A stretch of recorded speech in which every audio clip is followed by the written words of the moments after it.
pretty sure by now this goes without saying, this 2017 running back class is loaded. Last year, I had 7 running backs in the top 100. I maybe reached on a few of them. This year, 7 in the top 75 already. Probably going to be 8 or 9 in the top 100 once that's all said and done. Wherever you're picking in this draft class, you're probably getting a starter. There are that many good running backs that day 3, you're probably still getting a starter. Without further ado, let's get into this. Number 1, Leonard Fournette. Preseason number 1 player on my board. Right now he's sitting at number 3. Not a huge drop-off. He's battled some injuries. He'll have to face some questions at the combine about skipping his bowl game and yada, yada, yada. To be honest, that stuff really doesn't matter to me. There's 3 years of tape to watch. 3 years of tape. No one really needs to see one more game out of Leonard Fournette. We know how much of a beast he is anyways. Definitely going to be a top 5. Maybe top 5 is pushing it. Top 10 for sure. Like I said, number 3 player on my board. Just amazing power, amazing size, 6 feet, 230, breakaway speed.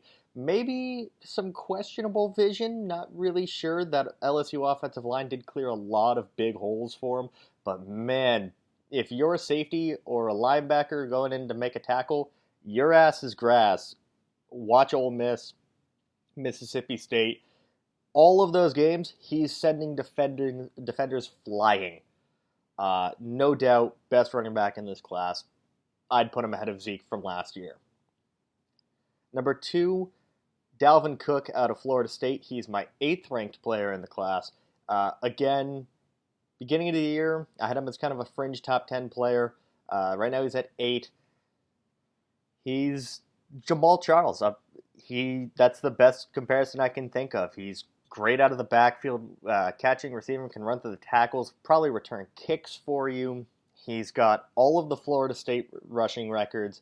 The kid's an absolute monster. Maybe won't go top 10, but definitely top 15, top 20 is within reach for him. I'd love for Philly to take him wherever they end up getting from that Minnesota pick. Really good player. Wouldn't put him ahead of Zeke from last year. They're kind of neck and neck. But like I said, 2 running backs that have top 10 grades, that hasn't happened in a long time. Number 3, this may surprise some of you. It's not Christian McCaffrey out of Stanford. It's Deontay Foreman out of Texas. Foreman definitely came out of nowhere. He split time mostly last year with a kid named Chris Warren. Warren got hurt. Foreman became Texas's entire offense.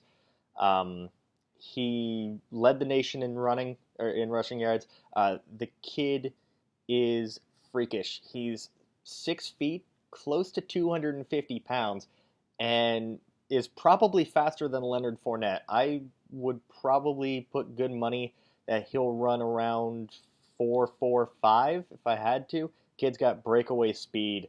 Love it. The problem with him is he does have a tendency to fumble. Then again, anyone would have a tendency to fumble when you're averaging 30 carries a game.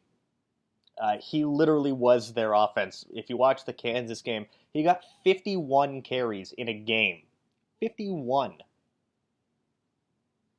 Anyone's going to fumble when you get 51 carries in a game. Really, really solid player. Hope he goes to the right system. He's in the 20s for me. Probably a late first-round pick at best, maybe early second. Definitely someone where you can feel comfortable making him your bell cow. Just have him fix the fumbling issues, or just don't use him as much as Texas did, which most NFL teams don't give their running back 50 carries in a game. Next is Christian McCaffrey. Don't worry, I haven't forgotten about him.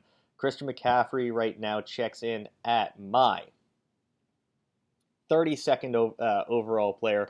I saw a lot of Reggie Bush comparisons. I'm not really sure if that's the right comparison for him, because Bush wasn't great going through the tackles. I think he's actually better coming out as a full all-around prospect than Reggie Bush was. Bush really was more of a pure change of pace back, even coming out of college. McCaffrey has no problem running through the tackles, running up the middle, and definitely use him in a scat back, catch out of the backfield type role. Really good player. Just again, not really sure how. I'm not really sure what to compare him to. I know I like what I see on tape. I just don't quite like his upside as much as I like someone like Foreman, who's still very raw and has a lot of potential and is already really good. I'm not really sure how much more room for growth McCaffrey has. He's very good, but I'm worried that what you got in Stanford may just be it. And fifth is one I definitely would have never seen coming into the year. I didn't even have him on my watch list. Nothing. Jamal Williams out of BYU. He got off to a phenomenal start to the year. Had a couple of injuries that slowed him down for a game. He's coming off of missing a year. Took a year off to deal with some family issues. And coming out of BYU, I figured with him being a senior, he was probably going to be 23, 24 years old. He's 21. He's not a member of the LDS Church, which is why he didn't have to go for the mission. So he's young. He's got a ton of carries. I'm looking forward to him at the Senior Bowl. He's got a good game tonight against Wyoming. That should be a lot of fun to watch. Definitely think that he's a high upside player, especially considering the fact he's a senior and he's only 21. He right now is kind of in that late second, early third round area for me. But yeah, as I was saying at the beginning of the game, at the beginning of this video, this running back class absolutely fucking loaded.